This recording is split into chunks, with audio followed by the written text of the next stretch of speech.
Eamonn Fitzpatrick, I mean, we had Stephen Jones on before, the Assistant Treasurer, basically indicating that apart from these price caps, if there's going to be electricity bill relief, it's going to be couples, families on 156,000 or less, really, that family tax benefit cohort. Is that going to be enough politically? I mean, a lot of people on salaries bigger than that, many people on salaries bigger for that, voted for Labor. Yeah, thanks, Andrew. Look, there's no doubt that cost of living is a massive challenge for this government, but it's also the reason why this government got elected, I actually think, because they had plenty to say about what they were going to do to try and fix that. And you know what? They haven't wasted time. So they've done a whole bunch of things in and around trying to get wages up, fixing issues with workforce, doing all the things that they said they would, and now this intervention in terms of gas prices. That is action, and you know, when you look at it, there's no doubt this is a government that has sent a signal every step of the way. We are on the side of Australian households and working families, and we'll do what we can to keep prices down. Now, the reality is everybody is under pressure. It's not just Australia, it's countries right around the world. We've been spared a little bit, I think, of the pain, but there will be more friction to come, and the trick is going to be what is in place to try and make life easier for people. And I think Jason is right. As the term moves on, the pressure will rise, and we will have to see where we are the year after next.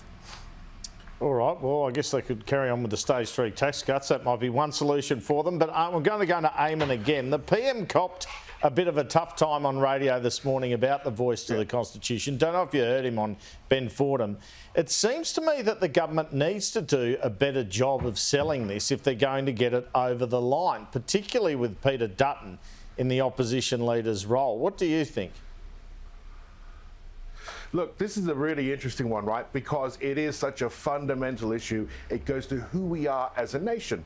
And there are two ways to approach it. You do all the deal up front in terms of a campaign, and you run the risk of people not being able to grasp and fully and get consensus on the basic issue. But you'll see the Prime Minister come back to it time and again. The basic question is one of fairness and doing the right thing and doing it, enshrine it in the Constitution. And that's where he is trying to keep it. Now, there are obviously details being worked out. Some of the greatest constitutional advisors in the country are working on this campaign, and people from right across the community and the Indigenous community. So what we will see in the months ahead, knowing that this is coming in the second half of the year, is a stage rollout of what this will involve. But I think there's actually still a bit of work to just answer the basic issue and to make sure everybody is coming from the same place, which is enshrining this in the Constitution. Now, if you want to start drawing a line under our past as a nation and some of the aspects that are much more difficult to deal with, then you have to accept that we need a better way of making sure there is a voice, and there is a voice, an advisory voice that goes into how the laws are made and what things look like, so we get a better result. We get a better result across all of Australian society.